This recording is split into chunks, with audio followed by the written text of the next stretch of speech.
Vector form of Ohm's law में इससे पहले हमने ओम्स लॉ ऑलरेडी स्टडी कर चुके हैं। इसके बाद हमने कुछ छोटे छोटे से टर्म्स देखे थे, जिसमें आपका कंडक्टेंस हो गया, रेजिस्टिविटी हो गया, है ना, कंडक्टिविटी हो गया। ठीक है, तो अब इसके बाद हमारे पास नेक्स्ट जो टॉपिक है वो है हमारा vector form of Ohm's law. Vector form of Ohm's law कैसे प्रूफ या क्या होता है इसको समझते हैं थोड़ा सा। लेट सपोज कोई भी कंडक्टर है,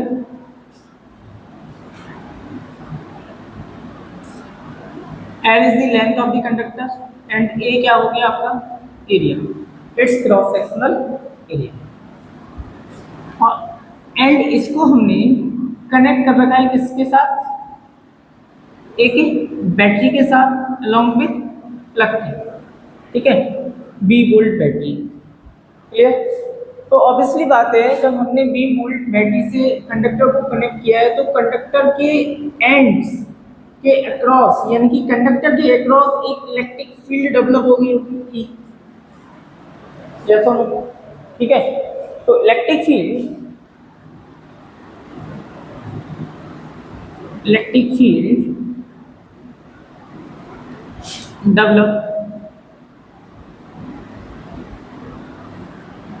develop across the ends of the conductor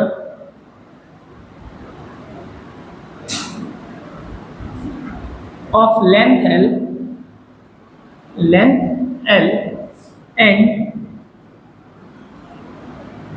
cross sectional area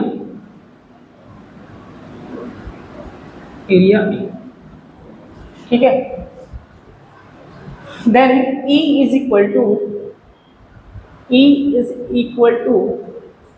क्या फॉर्मूला होगा, देखो पोटेंशियल कितना डेवलप हुआ है B और लेंथ कितना है इसका L, तो इलेक्ट्रिक फील्ड का मैग्नीट्यूड कितना हो गया B बाई,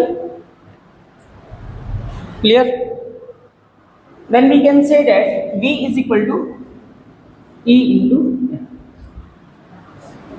Yes, आगे समझ, यस और नो? ठीक है भाई, इस कंडक्टर के अक्रॉस जो इलेक्ट्रिक फील्ड का मैग्नीट्यूड होगा वो किसके इक्वल होगा, V by L, from the relation between electric field and electric potential.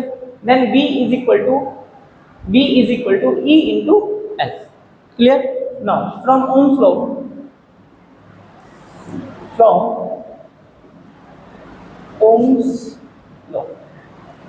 क्या होता है Ohm's law? V is equal to IR.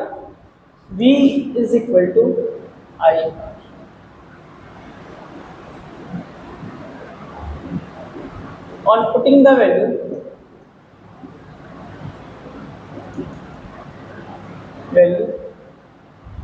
of V from equation first से हमें इस इक्वेशन में क्या करना है, V की वैल्यू प्लेस कर दे रहे हैं। V is equal to EL, then EL is equal to I into R, and we know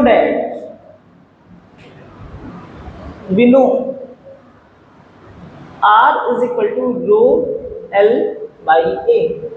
R की वैल्यू क्या है ना, rho L by A। Then E into L is equal to I into R की value place कर देते हैं रो L by A। Clear? L से L क्या हो गया, यहाँ पर कैंसिल हो गया। Then E is equal to I upon A into rho. Now what is I upon A?